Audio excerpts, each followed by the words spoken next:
Ég 57 ára Já. og ég hef hafið tiltekt innra sem ytra. Vá, það löngu tímabært, Dóra. Já. Þú ert alveg í rusli, bara alveg eins og ég. Já. Í þessu podcasti ætlum við að byrja bara á bókaskápunum. Já, því að bókaskáparnir segja mikið mann, ekki satt? Jú. Bókaskápurinn spegill sálarinnar. Ok.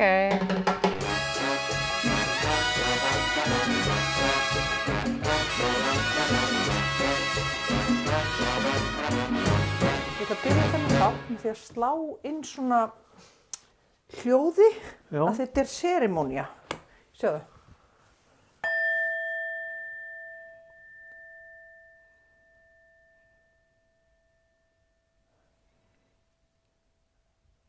Kæru hlustendur, hér hef serimónían á ég að hendunum.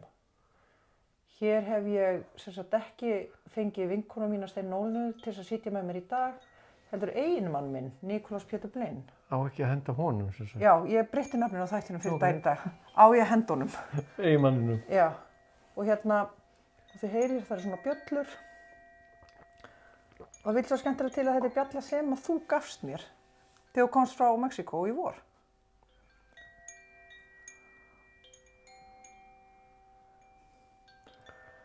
Bara svona til þess að gera stemningu. Já. Fyrir ykkur sem hlusti þá sem Steina komst ekki og ég bara að redda þessu.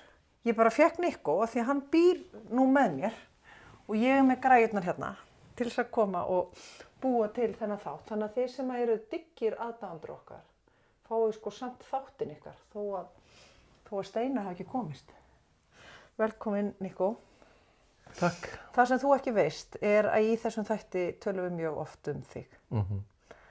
Og fyrir ykkur sem hlustið, það sem þið vitið ekki er að Nikko hlustar aldrei. Þannig að hann veit ekkert hvað ég er búin að segja hann í þessum þáttum. Kemur smá skömm en það er alls konar ástæð fyrir því. Já, segðu okkur, af hverju hlustar ekki? Ég er búin að reyna nokkur sinnum að hlusta og það sem kemur upp mér líður eins og ég sé bara eins og ég geti bara labbað fram og hlusta á ykkur þar og þarf ekki að hlusta á ykkur ranta eitthvað. Ég er með ykkur hérna á kantinum og mér finnst það bara alveg nóg að hafa ykkur bara alla daga í mínu lífi. Já, þá þú sért ekki líka að hlusta á okkur í podcasti? Já, bara þegar ég er í pásu. Já, ok. Hugsaðu, þeir sem eru að hlusta á hlaðvarpi, þeir þurfa bara að hlusta á okkur 45 mínútur til 50 mínútur á viku, en þú meira 7 daga vikunar. Allavega. Já, allavega. Ok, þá erum við búin að fá svona skýringu sem er ekki særandi fyrir mig. Það var svo leiðilegt. Þú myndi ekki hlusta að þið finnst þið svo leiðilegar. Það var ekki gaman. Nei. Heyrðu, en eitthvað svona sem að þú vilt helst segja svona sem þið liggur á hjarta akkurat núna á þessari stundu? Já, kannski bara það að ég fari nokkur sinnum í svona viðtal. Já. Í útvarpi og sjónvarpi og eitthvað svona og ég verið alltaf mjög skrítinn í svolítinn tíma fyrst. Já. Svona spenntur og tilgerðarlegur og er mikið að reyna að ná tökum á því hvað er að fara að gerast og nægingum tökum og það verður vandrarlegt. Veistu eitthvað hvað þið langar að koma fram hér? Ertu með einhverja hugmyndum hvað þú myndi gerast á þessum 45 mínútur sem við ætlum að eyða hér saman?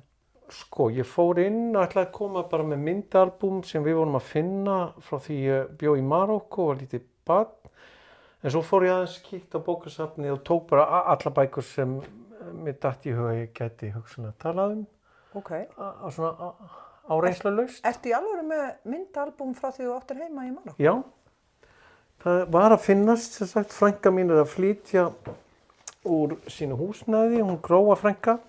Og lét mömmu fá myndaalbúm með svona myndum af því þegar ég bjó í Marokkó. 4 til 5,5 eitthvað svoleiðis. Og þar, ef við byrjum að fletta, svo ég bara fara í gegnum þetta og eiginlega fletta bara í annað sinn í gegnum þetta albúm, þannig að þetta er svolítið svona ferskt og spennandi.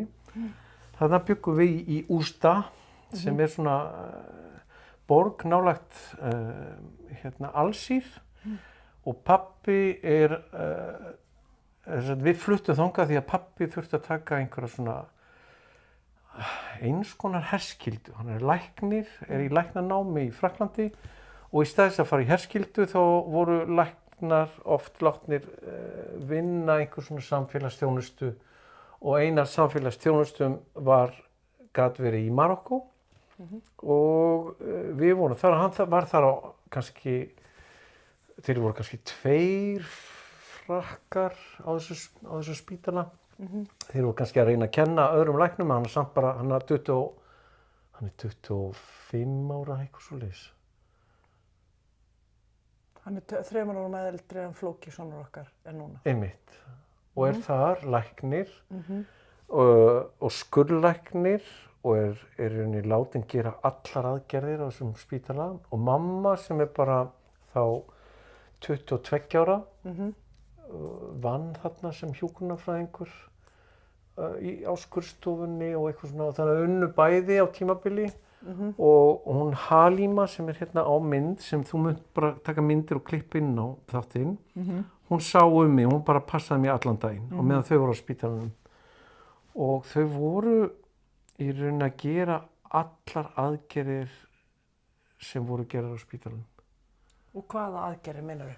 Bara uppskurðir, botnlangaköst, hjartaaðgerðir með þeim verkfærum sem voru til á staðnum og það var ekki mikið til að lyfjum og stöku sinnum, kannski einu sinni í mánuði, var pabbi sendur einhvers staðar upp í sveit og var þá kannski eini læknirinn í héraðinu, fór í eitthvað lítið hús, einhvers staðar í einhverju meðfram veginum og þar myndaðist einhver svona 400 manna röð og hann var bara, tók alla inn og setti plástra og gaf lyf og eitthvað svona, var bara sinnaði svo eftir bestu getu. Hann sagði við mig núna daginn, hann hefði verið eitt skipti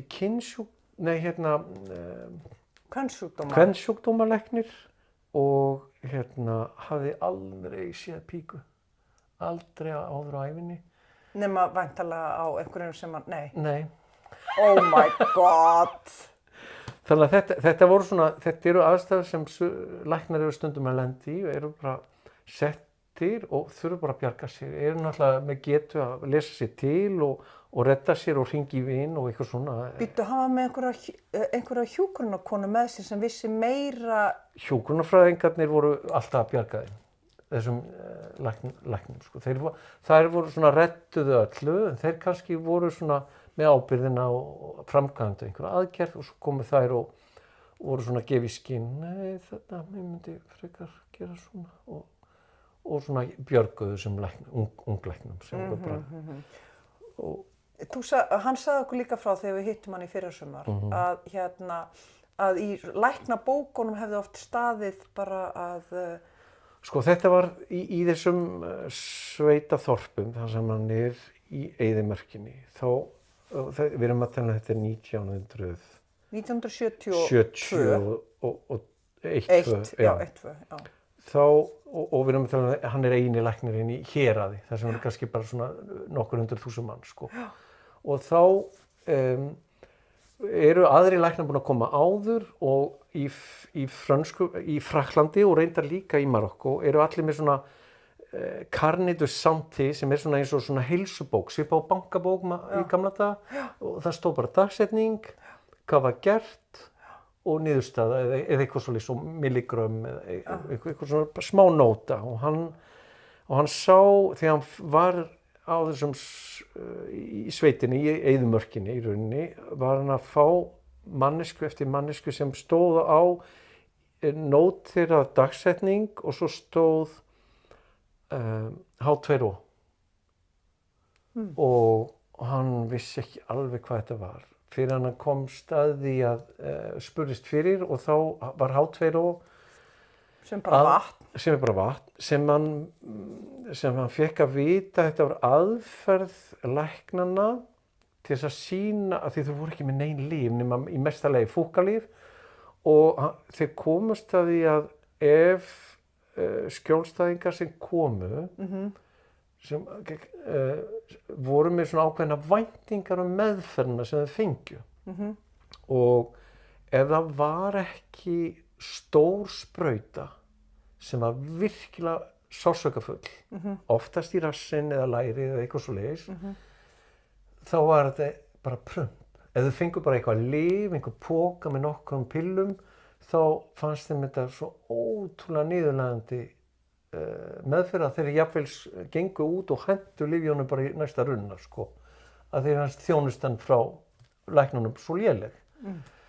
Þannig að þeir voru búin að komast að því að ef þeir sprautuðu þá með vatni, þá var einhver meðferð, þá var þetta eins og svona meiri aðgerð. Þetta er náttúrulega meiri kontaktur, þetta er meiri samskipti. Meiri samskipti og það meiri eins og bara væri verið að gera eitthvað fyrir þeirra líkama, sko. Og þetta er náttúrulega eitthvað svona placebo meðferð, sko, sem voru einu úrræðin sem þeir höfðu. Og það var annars sem var svolítið svona, að ég veit ekki hvort þetta er svona viðeigandi að tala svona, þetta er bara svona gamlar sögur og svona læknasögur. Það var líka, eða var ekki radíó, sem sem sagt mynd, röntgenmynd, eins og var, og það var kannski ein röntgenmyndavél í Marokkó, það eru 2, ein í Casablanca og ein í Marrakech, sko. Þetta voru svona 2. En það voru allir með þess að sýna að þú fékkst ekki röntgenmynd og ekki alvöru stóra sprautu með miklu vatni, með miklum sársauka, þá var þetta bara prump í bala. Þannig að þeir voru svona, þeirra sögur voru svolítið svona, þeir þóttust taka myndir af þeim. Einn var með svona flass og þóttist taka mynd og einn var bara með ljósaperu sem kveikti í og kveikti á bakvið eitthvað tjald og þetta var svona, þeir voru að reyna að búa til pínu teater. Já, þetta var bara leikhús til þess að fólk tæki alvarlega að það var í viðtali og byrjaði að lækna sig sjálft. Bæði bara lækna sig sjálft að það virkilega var einhver aðgerð gerð og svo líka að þau myndir hlýða því að taka þessa pillur 1 á dag, næstu 10 daga. Já, sem var kannski penicillin sem var kannski eitthvað sem þau þurftu virkilega að halda. Já, ég ætla aftur að selja bók tengdamóður minnar, Mensa. 2.000 krónur, ég er með nokkur eintök hérna heima á mér og þessar 2.000 krónur renna beint til höfundar. Jólagjöfin í ár, Mensa. Og þarna vorum við í eyðimörkinni og á markaði hér og þar. Þarna erum við í Fes að sjá markaðinn og við áttum kött lengi vel og svo vorum við líka með eyðimerkur Feneg sem er svona eyðimerkur ref. Og hvernig fékkstu hann? Við fórum bara einhvers þar að ferða inn í eyðimörkina og þar var einhver ungur maður að selja yrlinga og við tókum einn heim svona. Og hver var það, hvort er það mamma þín eða pabbi þinn sem leyfði þér voru þið bæði jafn spennt að leyfa þér að eignast yrling? Það var bara mamma. Já, hún er með svona dýra. Já, pabbi var ekkert hrifinn af honum af því að refurinn bara réðst á alla nema mig og mömmu. Svona beit alla og svona þetta var svolítið vandræðalegt. Og hann fékk að vera með mér sennilega einhverja mánuði. Þangað til hann svona óx og var orðinn svolítið bara villidýr, sko. Og svo voru læknar á heimilinu sem bjuggu líka hjá okkur sem voru stöku sinnum og þeir voru ekki nenna þessum eyðimerkur ref. Þannig að einn daginn kom ég úr skólanum og þá hafði sem sagt refurinn sloppið innan gæsalappa. Ég held að þeir hafa hent honum út, sko. Já, ok. En þessi dýratenging, þarna áttu ref, þú veist, og ég veit þú áttir alltaf hunda þegar þú varst lítill og svona. Og ég veit að þú ert með svona dýragreind sem að ég er ekki með. Svona þú tengir rosalega mikið við dýr. Veistu hvenær manstu eftir að það kemur, eða hvenær veistu að þú hefur þetta sérstaka element, þetta? Sko þegar ég fæðist í Aix-en-Provence, þá eru amma og afi með 4 ára hund. Hann er 4 ára gamall og hann elur mig upp, eiginlega hann er svona mín, hvað ég segja, stoð og stytta í þessu harða franska uppeldi. Vá, þetta alveg svona alvöru tjöld Já, svona þarna út í eyðimörkinni. Já, við vorum oft boðin út í eyðimörkina. Pabbi og mamma voru kannski að skera upp ollu því náttúrulega með sinni vinnu á sjúkrahúsinu að eitthvað fólk læknaðist og var kannski ekki huga líf, fara á spítalan, læknirinn og hjúkrunarkonan gerðu eitthvað og manneskjan bjargaðist og það er rosalegt þakklæti í Marokkóbúum og Araba heiminum náttúrulega öllum. Það er rosalega gestrýsni og þakklæti og þau buðu okkur margsinnis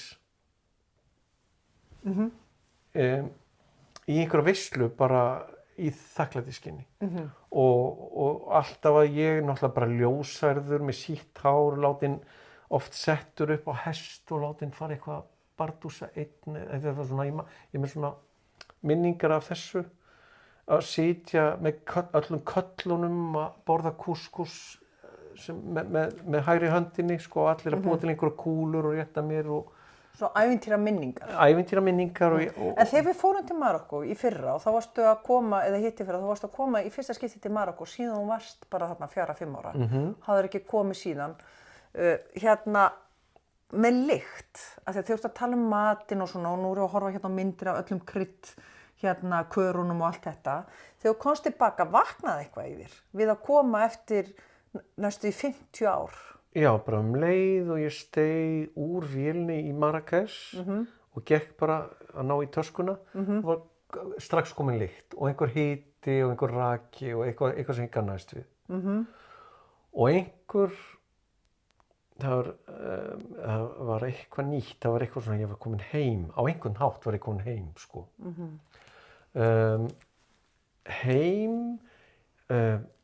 Það var oft í heimsreisunni. Þegar við fórum þá fór maður eitthvað í nýtt land, það var eitthvað allt nýtt og var maður svolítið á varðbergi og fylgdist með og hvernig ofbeldi, ofbeldismenning allstaðar með einhverjum hætti og maður bara tók eftir henni og maður oft svona að reyna að skynja hvar hún liggur. Eru bara leigubílar að reyna að svindla manni eða eru allir að svindla manni eins og sumstaðar og þetta var svona. Og þarna var ég komin inn í einhvern heim sem ég kannaðist við mig og ég var svo öruggur. Og við leigðum bíl og Já, í Marokkó, já, og við keyrðum og vorum stoppuð 7 sinnum af lögreglunni og okkur fannst það bara fyndið. Já. Og við áttum að löggan, þjóðarlögreglan hana, gendarmeri að reyna að múta okkur og við áttum ekki pening og þetta var bara allt krúttlegt. Já. Og mér langaði líka við að verða handtekinn, sko, og fá að sjá lögreglustöðina. Já, af því það var ekkert í þér sem óttaðist aðstæður í rauninni. Já, þú vissi bara að þetta væri, ég man að þegar vorum að keyra þarna niðrittir, fyrir ykkur sem var að hlusta, vorum stoppuð 6-7 sinnum á leiðinni og við vorum ekki með neitt kass.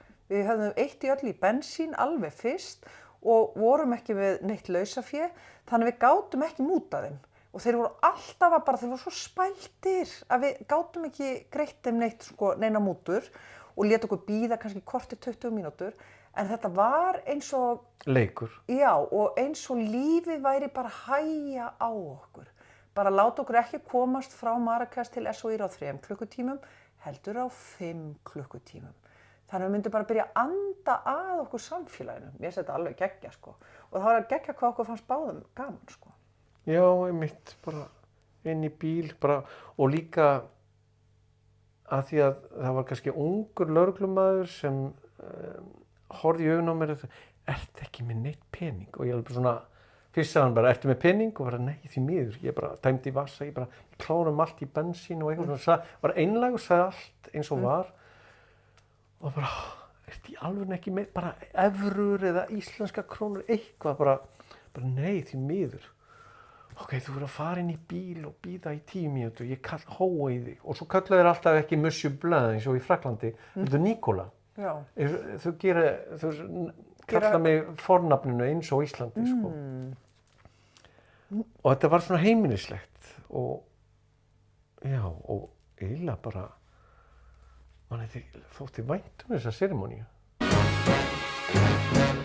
Dóra, sjáðu, Hvað? sjáðu. Já, sjáðu. Langflottasta gleraugnabúðin. Já. Svo er hérna myndir af ömmu og afa í heimsókn í Marseille Já, hérna Cassis. og hérna Stefan Sobul sem bjó á Tahiti, sem er ástæðan fyrir því að við fórum til Tahiti, ætlum til Tahiti. Já, vorum alltaf að leita að honum. Ég leita að honum og leita að mömmu hans og Systur hans sem áttu heima ennþá. En við fundum hann ekki. Nei. Fundum hann aldrei. En við fórum til Tahiti. Já. Og svo flettum við hratt í gegnum myndaalbum. Það er ekki kannski gaman að tala um þetta í podcasti, að tala um myndaalbum, en gaman að samt að rifja upp Marokko. Og hérna bjöggum við hérna í Marseille. Ég lærði að synda 2,5 í þessari laug. Og pabbi var sem sagt með markmið að kenna mér að synda á einni viku. Af því að hann var búinn að kaupa skútu. Já, eða hann var ekki búinn að kaupa svona, við ætlum að fara í skútuferð og hann í þess að hafa verið alltaf með áhyggjur að því ég myndi detti í sjóinn og drukkna, þá bara ætla hann að kenna mér að synda, sem hann gerði. Þetta er ennþá svona tráma sem ég get tala við sálfræðinga. Já, hvernig gerði hann það? Hann sem sagt setti á mig svona kúta yfir mitti sem voru svona frauðkubbar og svo baði mig að synda yfir laugina, svona 25 metra laug og var með svona stöng sem er venjulega notað til að hjálpa börnum að synda, en hann notaði hana bara til að ýta mig frá bakkanum. Þannig að þú komst aldrei í land? Nei, þannig að ég komst ekki í land fyrir en hann út á enda, grenjandi allan tíman. Og svo þegar ég kom tilbaka, fór fram og tilbaka, þá fékk ég ís. Það var einhver verðlaun og ég hætti að gráta því ég kom með ís. Og svo tók hann beltið af mér á meðan hann gaf mér ísinn og tók alltaf einn frauðmóla úr í einu. Þannig að ég var svona alltaf þyngri og sökk dýpra og dýpra og eftir kannski, þú veist, 4 daga var ég fann að synda en ég vildi aldrei synda án beltisins sem var í rauninni að þyngja mig, sko. Ég varð að hafa öryggið, þannig að hann leiði mér að hafa beltið. Já, þó það væri engir frauðkútar í því, þá varstu satt með beltið. Ég vildi hafa beltið, það var ekki séns að ég myndi sleppa beltinu. Hún fannst það mjög fyndið. Já, ok. En ég í rauninni eftir, þegar maður fær þessa reynslu líka, ég bara syndur ég man ekki eftir mér ósyndum, sko. Það er alveg þannig. Þú lærir að synda 2,5 og það er svolítið líka ástæðan fyrir því að þú veist, ef ég tek börn eða barnabörn í sund, þá er ég helst ekki með kúta. Nei, við vorum aldrei með kúta. Nei, það er bara, þú ert bara að sinna þeim og svo eftir nokkuð skipta. Þú í rauninni mátt ekki vera með börn í sundi án þess að sinna þeim. Þannig að vera með kúta, það eiginlega býr til falskt öryggi sem er hættulegra. Já, eða bara þau læra fyrir að synda, sko. Eða þau læra fyrir að synda. Það er allt í lagi að chilla með börn með kúta, sko. Já, ok. En ég er búin að fatta eitt, að ef maður á bara marga litla reikninga, þá getur maður átt marga litla drauma, þú veist. Já, þú veist, ferðalagarsjóðurinn. Sumarbústaðasjóðurinn. Nýi sófasjóðurinn. Til dæmis, já, og frábær kaffivélsjóðurinn. Nákvæmlega, og þetta kenndi Íslandsbanki mér. Herri, nú eru konið gegnum myndaalbúmið. Myndaalbúmið, check. Check, myndaalbúm, check. Hérna, ef þú ættir að velja þér land í heiminum sem þú myndir vilja eiga heima í annað land en Ísland, er eitthvað svona sem togar mest í? Það er svona góðar upplýsingar fyrir mig, því að ég myndi væntanlega flytja með þér. Sko, af þessu löndum sem við höfum ferðast til, þá er Ekvador svolítið svona togar alltaf. Af hverju? Út af vinum okkur sem búa í Quito. Þannig að þetta er alltaf The Company. Þetta er alltaf í rauninni. Nei, The Company og taka flug og vera á Galapagos, hvenær sem okkur sýnist. Já, en við förum ekki aftur til Galapagos, það er dýrasta ferðalag sem við ferðum í. Við myndum fara aftur. Ef við byggjum í... Við myndum fara aftur. Já, við myndum fara aftur inn í Amazon. Við myndum fara aftur Já, það var ekki svona dýrt að fara inn í Amazon. Galapagos var alveg bara... bara tala við spil og liggum við nota pendúl og spyrja bara eigum við að eyða þá, Nikkó? En nú erum við að tala það sem ég langar ekki hvað hluti Nei, kosta. ok. Já, ok, ef að peningar eru ekki það sem maður að telja, Nei. þá myndum við skreppa margoft til Galapagos. Já, og svo myndum við eiga sumarhús á Tahiti, eða ekki Tahiti, heldur á Raiatea. Já, einmitt. Eða Hua Hin eða einhver starf þar í kring. Af því þar leið okkur ótrúlega vel, mest allan tíman, mér allan tíman, þér kannski ekki alveg allan tíman. Á Raiatea? Var það þar sem ég var þunglynd af því að ég hafði ekkert að gera? Já, af því ég þurfti bara að vera, já, þú varst að búa þér til litla seglbátinn og ég dó leiðindum meðan krakkarnir voru í skólanum. Einmitt, alveg rétt. En við lærðum á hafið, lærðum að snorkla og kafa og... Já, það var stóra mómentið mitt af því þá komst ég að því hvað mér fannst leiðilegt að vera með sjálfri mér. Og það var rosalega gjöfult af því ég þurfti að komast í gegnum það að finnast ég svona leiðileg. Þér fannst ekkert leiðilegt? Ekki eins og mér. Hvað mér fannst leiðilegt? Nei. Raiatea, eyjan sem við bjuggum á, hvað var mesti innblásturinn sem að þú varst fyrir þar? Sko, það var náttúrulega ótrúlega gaman að tala við óperustjórann sem kom til okkar á hverju morgni eftir kaffi og talaði endalaust við okkur. Hann var bara, hann þurfti kompani og gat ekki kafa lengur, konans alltaf í köfu, þannig að hann var einn með okkur. Við fengum hann í fangið og hann maður sem var óperustjóri Parísarborgar í Parísaróperunni mjög ungur aldri og hann upplifði, hann var alltaf að segja svo ótrúlega sögur á einhverjum level sem maður hafði ekki kynnst áður. Hann sagði til dæmis hluti þegar sjónvarpið var að koma á eftir seinni heimsstyrjöld. Að sjónvarp, að það væri hægt að miðla fróðleik, menningu, gildi, góð gildi til að koma í veg fyrir heimsstyrjöld aftur.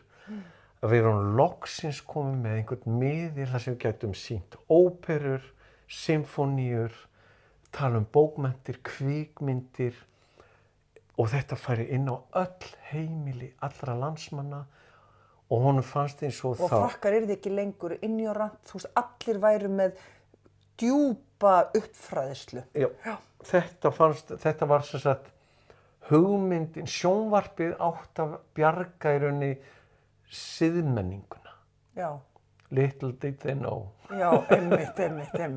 Þetta var hann og Svo leyniþjónustufulltrúinn, Patrik, vinur okkar, hann kom seinna inn í líf okkar en alveg tók okkur líka í fangið, ættleiddi okkur. Hann fór alltaf 4 tíma, hann var svolítið dulur, þorði ekki að nálgast okkur mikið fyrst og svo allt í einu bara ættleiddi hann okkur og hann tók mig nokkrum sinnum að kafa eða snorkla með sér og þá var það þannig að hann réri út að ytra kóralnum þar sem bara miklu meiri öldur og kaldari sjór og maður fór á kajak og síðan bara fór maður að snorkla og þar voru hákallar og skötur og múrennur og það voru svona stóri fiskar og hann sagði mér hvernig hann nálgaðist náttúruna af því ég sá honum að ég var ekki búin að kaupa mér byssu til þess að veiða mér til matar og eitthvað svona og hann sagði ég er alveg hættur því. Ég bara fer og ég bara hreyfi minn lítið og ég get, fer með straumnum og þá bara birtast fiskarnir og ég allt í einu komin í straum og ég hangi bara ég held mér í einhvern kóral og allt í einu koma fiskar og ég sé allt í einu einhverja svona trúðfiskafjölskyldu gera einhverja svona ótrúlegt atferli sem segi, mér datt ekki í hug að þau getur gert. Já, af því að hann ekki að hreyfa sig, þá eru þau í frelsinu sínu en ekki í hræðslunni sinni. Hann aðalega bara kjur. Já, ég meina Er með þolinmæði. Aha. Og ekki að hreyfa sig mikið og þá bara aðlagast allt honum. Hann verður partur af náttúrunni. Aha. Og þá bara birtast stóri fiskar og hann sagðist að hafa séð augu kolkrabba sem var svona eins og undiskálar og sem var bara, þá var kolkrabbinn með einhvern svona felustað og einhvern svona, hann vissi ekki að vera svona stóra, eins og múrennan sem við sáum síðasta daginn sem var svona risastór. Já. Og við hefðum ekki hugmynd að það gætur orðið svona stóra, sko. Hann kendi mér þetta. Sem sagt, hann hætti að veiða og fór bara að skoða, eða hvað? Og bara svolítið eins og ef þú væri svona skytta, rjúpnaskytta eða gæsaskytta og svo allt hínu myndirðu fatta að náttúrutengingin þarf ekki endilega að fara í gegnum það. Af því að þetta náttúrutenging að vera skytta, sko. Það bara að fara út í náttúrunni og kynnast náttúrunni þannig. Og lesa og kynna sig. En hann segi, og svo bara næsta level rauninni að vera bara eins og fugla áhugamaður sem bara fer í sama kakkibúningin og fer og bara fylgist með. Já.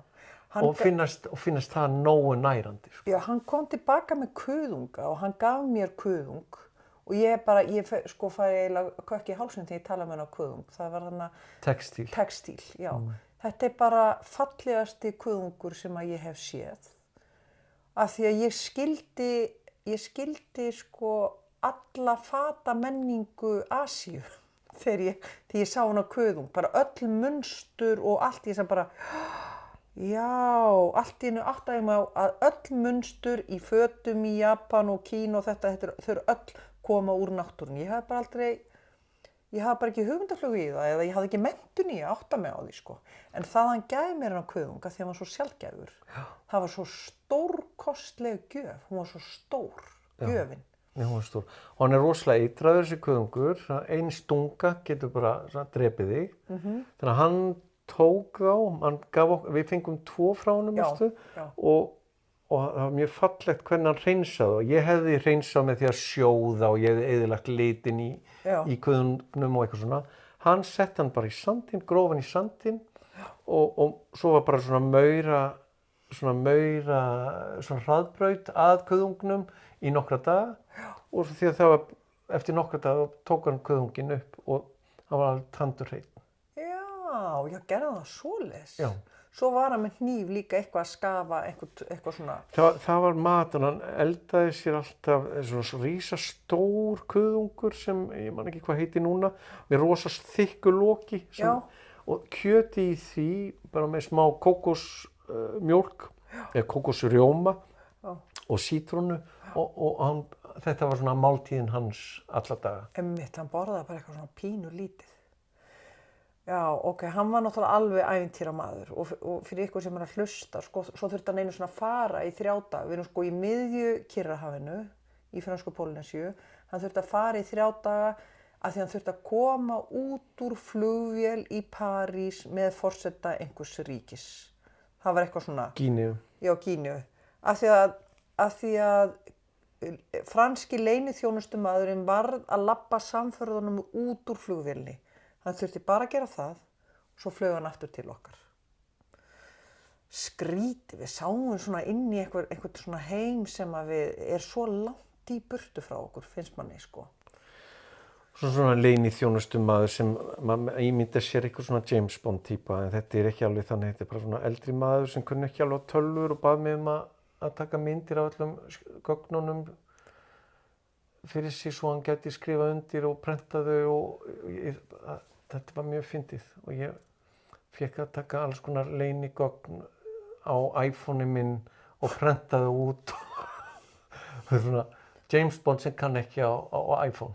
Þú veist, þetta var svona og mjög krúttlegur og treysti mér á WhatsApp. Þetta hljómar eins og rosalega háar uppar, þetta ekki neitt. Það var allur álboxit iðnaðurinn í Frakklandi, kemur frá Gíneu og hann var bara svona að gera samning. Oh my god, einmitt. Hérna, við eigum ekkert mikinn tíma eftir eitthvað. Af því að að því það er gaman að tala og rifja upp og svona. Viltu segja frá hvernig samt síðustu fréttir okkar á honum voru í frönsku Pólunni, honum Patrik? Þetta sem sagt, við vorum alltaf að kafa innan múrin. Múrin eru svolítið svona vondi fiskurinn í Nemo. En svo fréttum við af því að hann hefði farið að kafa og verið svona eins og hann er gjarn að vera bara alveg kjur og svona með hanska hangandi svona og svo allt í einu finnur að það er bitið, einhver sting í höndina og hann lítur tilbaka og þá er múrin að búin að bíta í höndina á honum og festa sig og er byrjað að snúa sér og það er stórhættulegt. Af því þá, hún er mjög öflug í að snúa sér og hann hefði geta brotið höndina og eitthvað fleira. En sem betur verið var hann með hníf og náða einhvern veginn losa múrinuna sem var búin að bíta svolítið djúpt og byrja að blæða sem er ekki gott í kólarrifi að byrja að blæða mikið af því það eru hákarlar og svona. Þannig að hann sem betur fyrir gat hóað einhvern sjómann sem keyrði hann hratt á hóteli. En hún rústaði á honum höndinni? Hún rústaði, nei, höndin er komin í lag, víst, sagði hérna Marie-Claude. Já. Hann er fann að kafa jafn mikið aftur. Ok, þannig að hann liði þetta. Mér fannst þetta vera svona hryllingssaga, sko. Af því að fyrir ykkur sem var að hlusta að við vorum hann í 3 mánuði og ég vissi ekki hvað múrinn utan almennilega, ég var með svona, oft svo gott að vita ekki hverjar hætturnar eru. Og ég vissi það ekki, ég var ekki hrædd fyrir en viku áður við fórum frá Pólnesju þegar flókið þarna hljóp á vatni.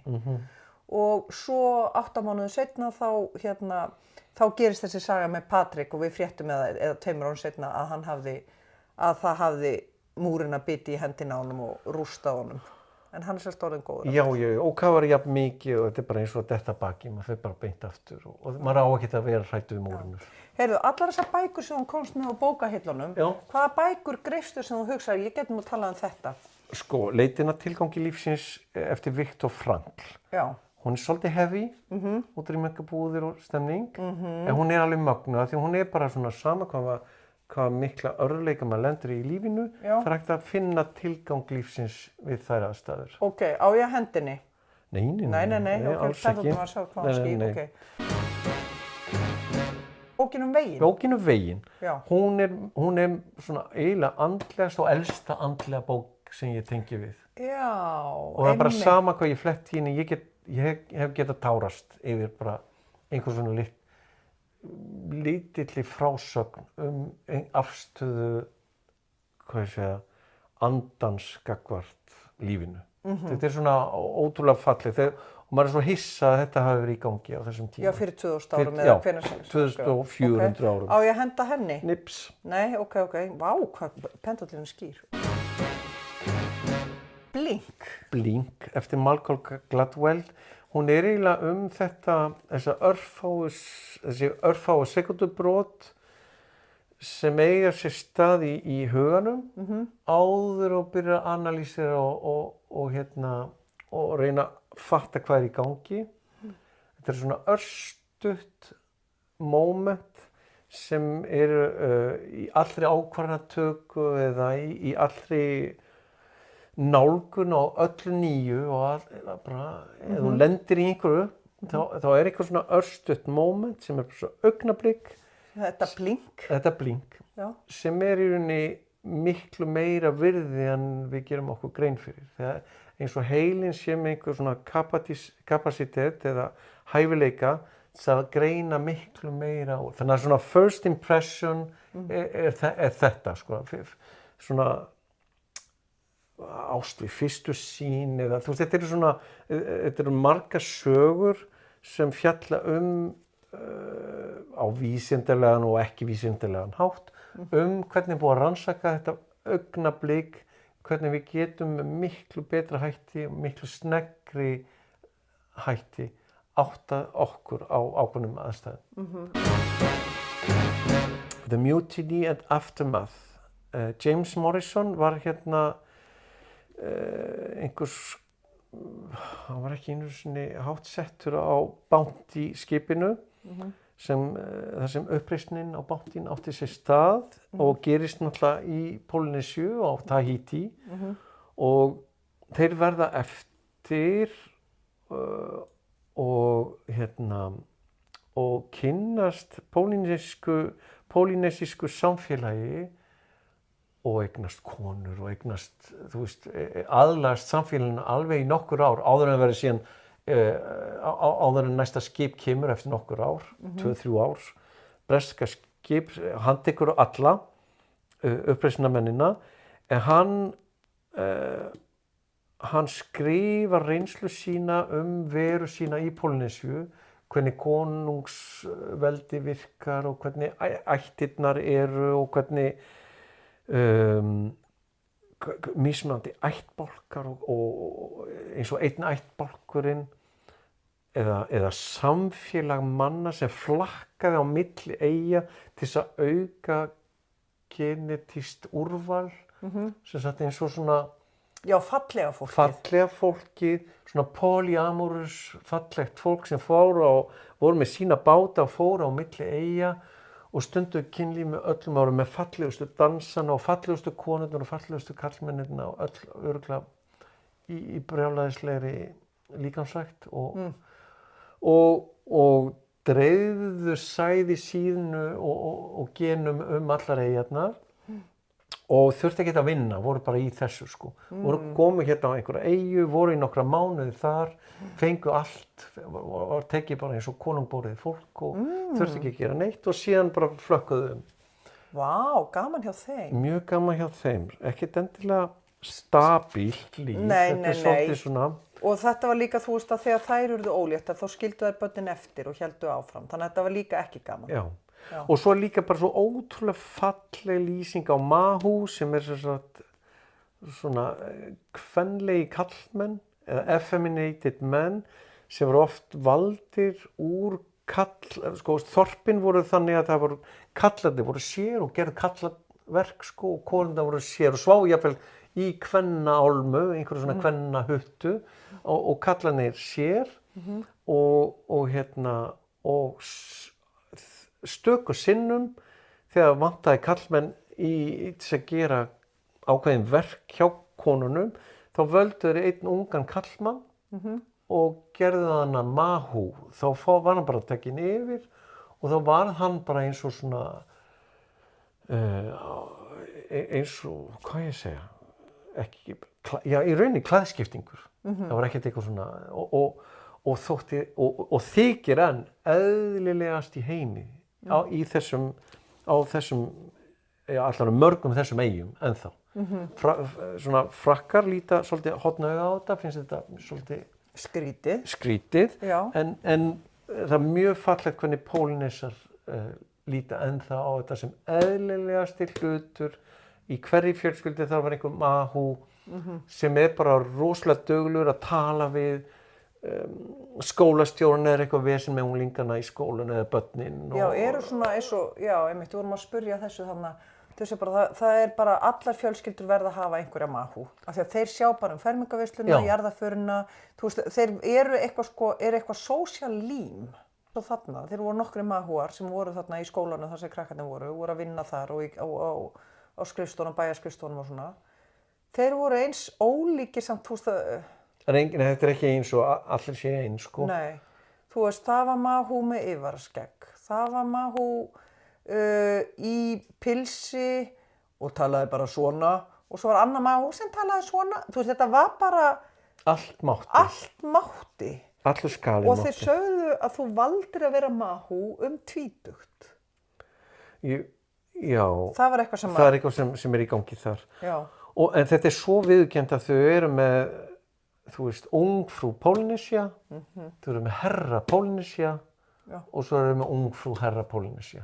En þetta er leyfilegt innan svona karllæga heimsins. Það er ekki til eitthvað í hináttina, eitthvað lessu Mahu, það er bara, eða í, að því þetta tengist reyndar ekki kynhneigð, þetta tengist hversu kvenlegur þér finnst þið langar að vera.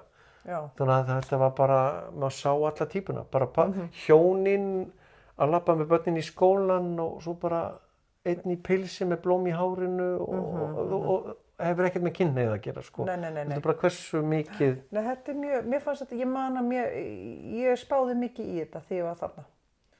Var mikið að spá í þetta, sko, fyrir þarna 11 árum síðan. En Okay. það sem er líka bara svo fallegt við þessa bók, The Mutiny and Aftermath, hann skrifir þetta svo miklum kærleika, hann James Morrison, að svo miklum kærleika að maður bara fær áhuga á þessu samfélagi og skilur það og skilur allar þessar athafnir og serimóníur sem við vorum með þarna, konungarnir og jafnvel mannfórnir og bara, maður skilur þetta. Ok, og henni verður ekki hent. Nei. Þú komst bara með bækur sem á ekki að henda þar. Heyrðu, takk fyrir þetta, Nick, og takk fyrir að bjarga okkur Steinu hérna. Því að við viljum alltaf vera með þátt þó að við höfum ekki getað verið saman í þessum þætti. Hvernig líður þér? Fannst þér vera svona rosalega æstur og eins og þegar þú hefur farið í útvarpsviðtöl? Nei, ég held að þetta hafi tekist þokkalega. Er það ekki bara? Er það ekki bara? Hvernig fannst þér ég? Bara mjög fín og svona mikil stöðningur, þú svona bjargaði mig, boltinn hefði getað dottið og þú bara greifst mig rétt áður en boltinn var alveg frá... Áður en loftið fór alveg úr þér. Já, ok. Æði, takk fyrir komin. Ég ætla að gera svona smá bjöllu hérna.